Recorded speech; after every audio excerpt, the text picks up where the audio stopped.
মুখের টিউমার এবং এর সাথে জড়িত ক্যান্সার, সেই বিষয়গুলো নিয়ে খুঁটিনাটি আলোচনা করতে চাই। একেবারে অনুষ্ঠানের শুরুতে আসলে আপনার কাছে জেনে নিতে চাই, সেটি হচ্ছে মুখে কি কি ধরনের টিউমার হয়ে থাকে? মুখের ক্যান্সার এবং মুখের টিউমার আসলে এটা আসলে আমাদের মুখের বিভিন্ন ধরনের মুখের টিউমার হয়ে থাকে। তার মধ্যে যদি আমরা যদি ক্যাটাগরিক্যালি আমরা যদি ভাগ করি, একটা হলো মুখের নর্মাল কিছু বিনাইন টিউমার কিছু হয়ে থাকে।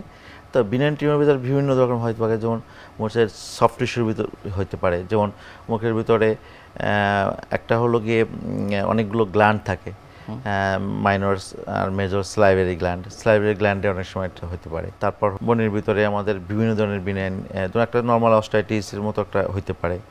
তারপর হলো গিয়ে এমিলোব্লাস্টোমা হতে পারে, ডেভেলপমেন্টালি বিভিন্ন ধরনের টিউমার হতে পারে। তো এগুলো তার ভিতরে দেখা যাচ্ছে যে পিনব্রক টিউমার বা হতে পারে। তো কয়েকটা টিউমার আছে যেটা হলো গিয়ে খুব অ্যাগ্রেসিভ, বিশেষ করে এমিলোব্লাস্টোমা।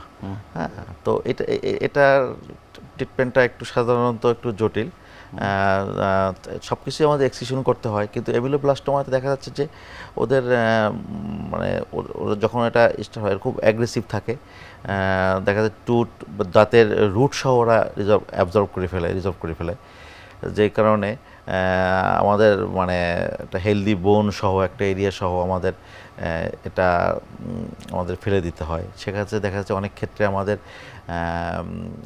চোয়ালের মেন্ডিবলের যদি দেখা যাচ্ছে আর্লি স্টেজে হয়, তাহলে আমাদের সেগমেন্টাল, আমাদের একটা জাস্ট সেগমেন্টাল বলতে আমাদের মেন্ডিবলের বেসটা রেখে উপর থেকে আমাদের একটা অংশ আমরা ফেলে দিতে পারি। কিন্তু কোনো যে আরও বেশি অ্যাডভান্স হয়ে যায়, তখন আমাদের চোয়ালে একটা বড় একটা অংশ সহ আমাদের একটা ফেলে দিতে হয়।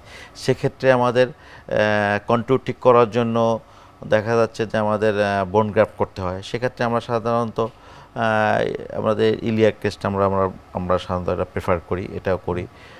ফিবুলার গ্রাফটও আমরা অনেক সময় প্রেফার করি। আর এর বাইরে কিছু কিছু টিউমার আছে যারা খুব অ্যাগ্রেসিভ, দেখা যাচ্ছে আমাদের চোয়ালের মানে মিড লাইন থেকে শুরু করে থেকে দেখা যাচ্ছে র্যামাস পর্যন্ত চলে যায়। আচ্ছা, হ্যাঁ, যদিও এটা মানে ম্যালিগনেন্সি না, ক্যান্সার না, যেটা আমরা ক্যান্সার সেটা না, কিন্তু এটা বিনাইন, কিন্তু এটা অ্যাগ্রেসিভ এত চলে যায়।